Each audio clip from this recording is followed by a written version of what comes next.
We hadn't used our baler in almost 20 years when Dad sold it in 2016. Here's a picture of it sitting in the shed just before it went to its new owners. If you look carefully, in the back corner you might spot the number 3 Alice Chalmers power mower. There is really only one factor that determines whether a baler is a good baler or a bad baler, and that factor is whether or not it has a reliable nodder. The baler we had when I was a kid was an International 37, and it had a very reliable nodder. We could make 5 to 6,000 bales in a summer, and it would miss fewer than 20 ties in that whole time. The new owners invited me over to see the baler in operation again in 2016 when they used it for the first time. So the footage that follows I recorded that day.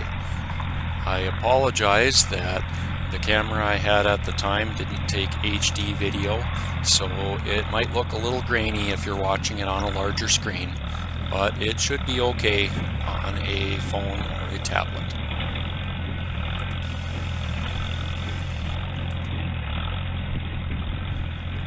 I have very fond memories of making hay when I was growing up, and it was a real thrill to ride along behind that baler again, and it was still just as reliable as it had ever been.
So the moral of the story is, if you find a really good baler, hang on to it.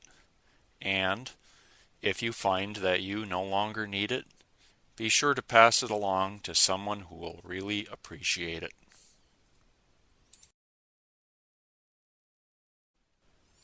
Until next time, thanks for watching.